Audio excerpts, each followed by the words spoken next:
Toronto. Yeah. So we pick up titles and sell them around the world, and then some of them wait. Sweet Karma, that was ours, and Savage, the one back here, is just still in production. It's finishes shooting on Wednesday next week.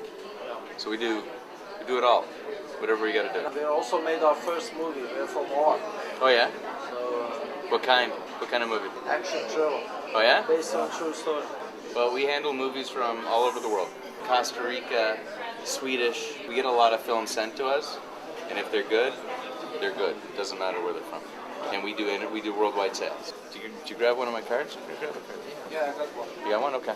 It's our movie poster.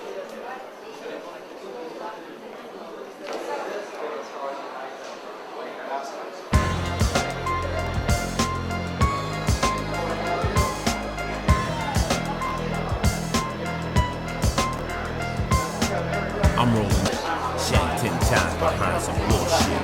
Word in the pen. Start even koffie drinken. Without sugar? None of them have sugar. Oh, okay. Yeah, thank you. Thank you. Have a good day. It's sort of a spoof Yeah. on.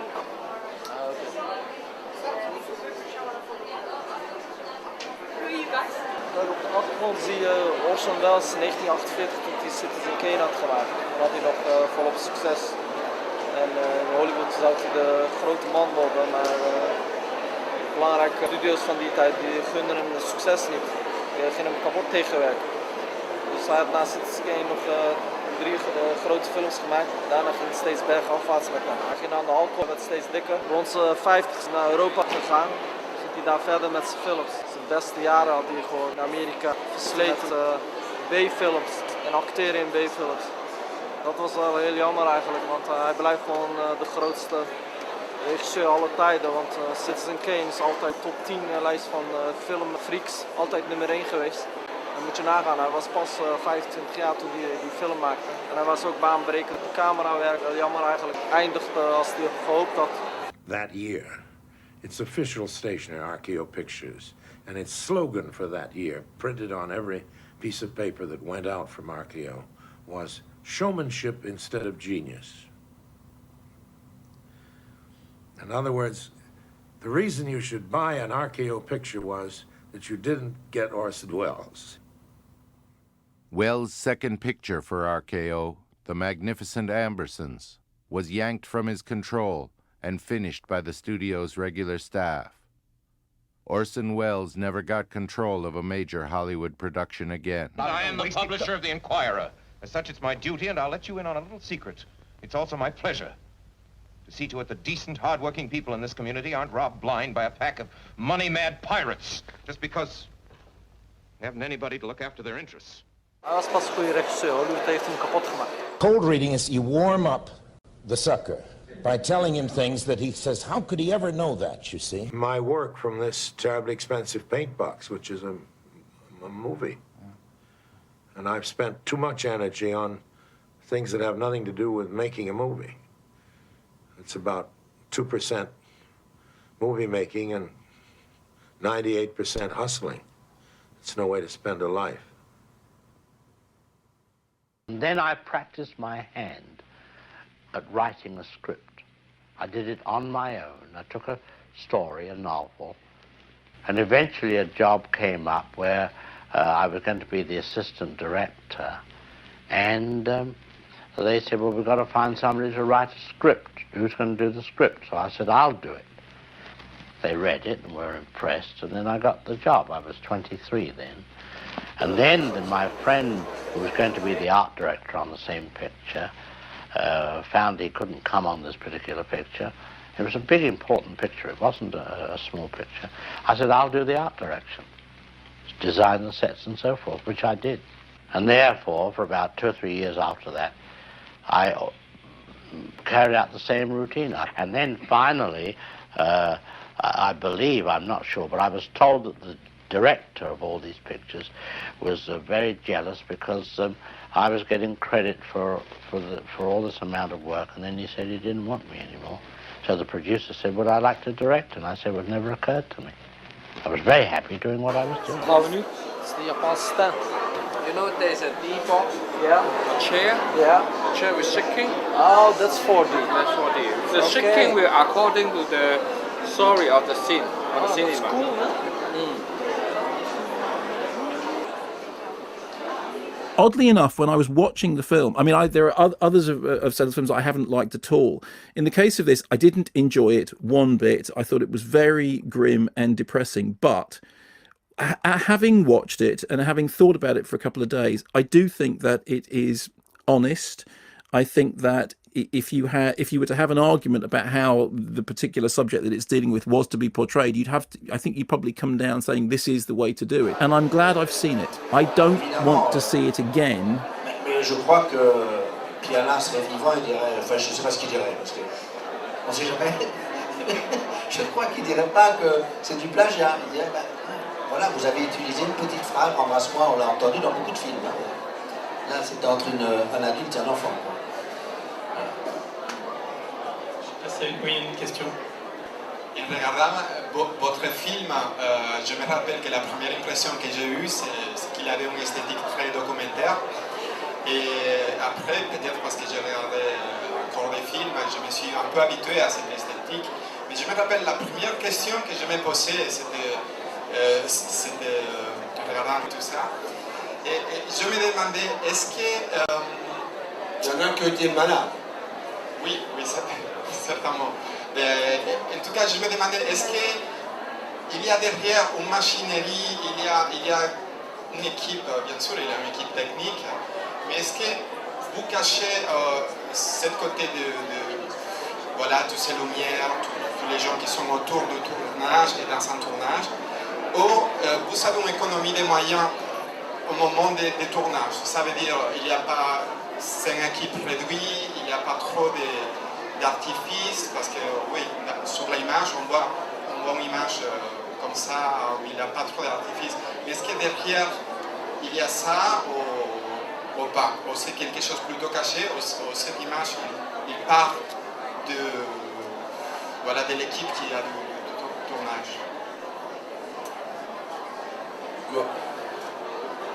Je vous dirais que l'équipe, elle part de l'intention du film qu'on a envie de faire. Et que quand on dit en cinéma, on veut une équipe réduite, c'est jamais assez réduit. On est toujours vite nombreux. Voilà, c'est comme ça. Voilà. Nous, à partir de la promesse, on a voulu, suite à de mauvaises expériences, puis finalement, ça nous a permis, c'est une contrainte qui nous a permis de découvrir un peu ce qui finalement nous passionnait, nous intéressait, grâce au fait que nous avons minimisé au maximum la technique, l'intermédiaire technique. Et c'est vrai que nous avons jusqu'à présent utilisé pour la caméra l'épaule du cadreur, un pied de temps en temps, et puis... Racket Production, very good company. I see them the film festival to Cannes, and I think they could be good business in movie production. So good luck to them. Thank you. Bye.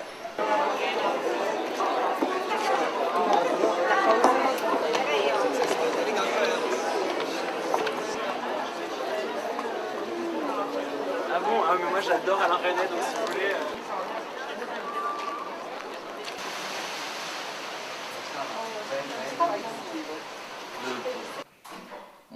We hadden net onze trailer afgegeven we hadden een afspraak voor de show eigenlijk. You're going downstairs. Okay.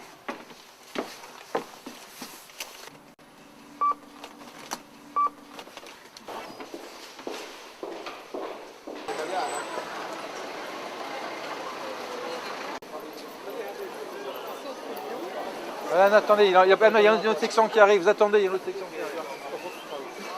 Gangs of Wasseypur is a film which is not just a film which signifies great content, but it also signifies great entertainment for audiences. And in that sense is this great bridge between what we call as art house cinema and commercial mainstream Indian cinema. And thanks to people like Anurag, that movement in India is taking great progress and is growing by leaps and bounds. And let me introduce to you the man of the moment, Anurag Kashyap.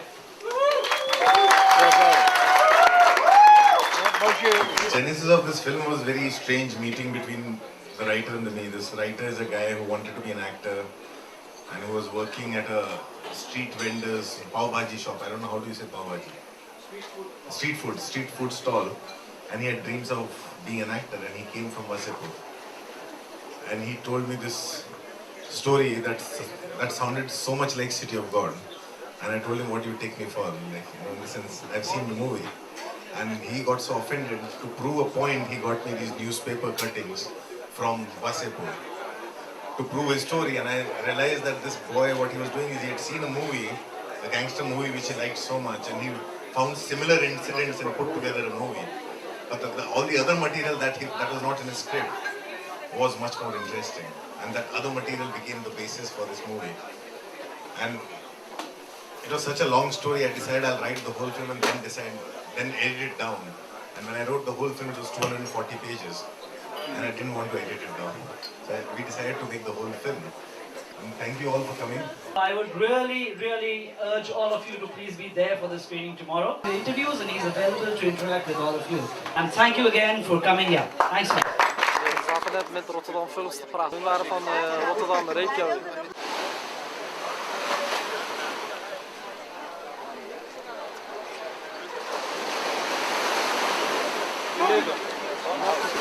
Passport and these things. And I know as well a lot of Dutch people. Then he has to learn.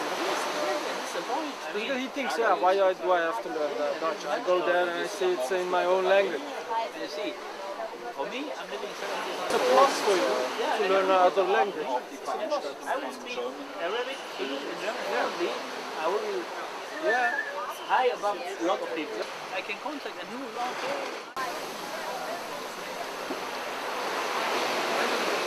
I started on Skype.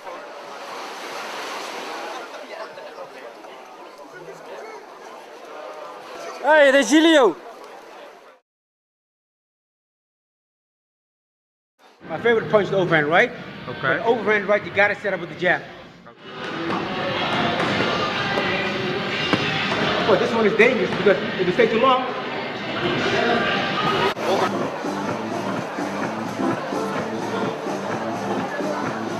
BBC. Oh, now we're saying something. We walked days in this boulevard, but we didn't see their logo. So. Oh, no? No. You have to go by the press. Yeah.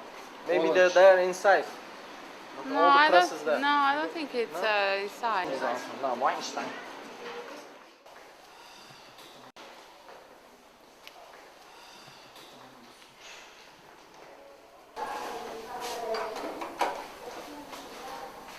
Zijn ze van mij ermee? Tarantino maakt alleen maar voor hem. Pulp Fiction. Ja, you know. Robert Rodriguez. Maybe.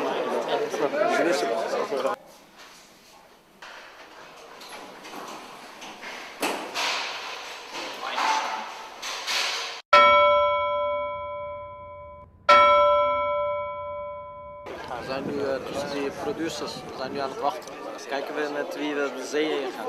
Welke je tweede project? Ja, Triggerman. Internationaal man. Washington, Brazilië en dan Istanbul.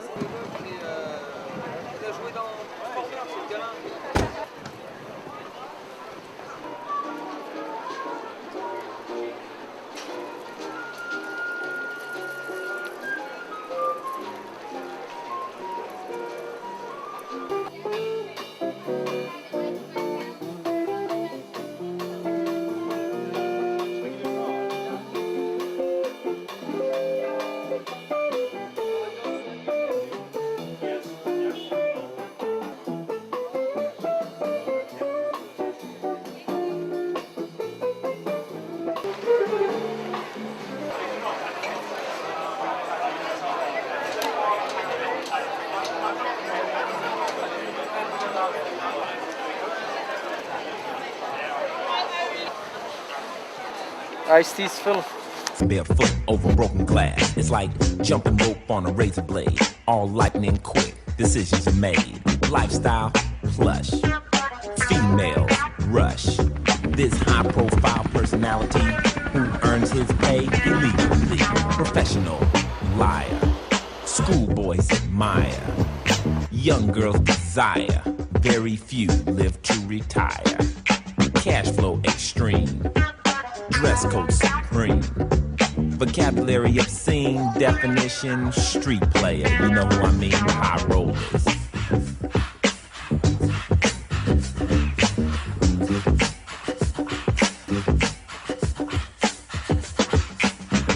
Yeah, the high rollers. It's an 18 point grid. In fact, I should refer to animated films, a specific one for documentaries. As I said, an 18-point grid, and with 4 points for main artistic contributions and 2 points for technical industries. Your film has to have a minimum input of Europeanness, if I may say so. The last level, the last kind of text that you should carefully read is this time a French rating scale of 100 points. There are 20 points for shooting language, 14 points for technical craft, and the hand, not to forget, 6 points for workers, and 20 points for shooting and post-production. This is the key point of negotiation with your partners. What you have to know is your project, if you're willing to enter into official co-production, will have to have at least 14 points, 14 points on the European grid. The good side of it, if you are willing to use a bilateral co-production agreement, you just have to pass the grid. And you should last bear in mind that if you can agree with your partner 30%, this will also have an impact on the way that your film is going to be distributed.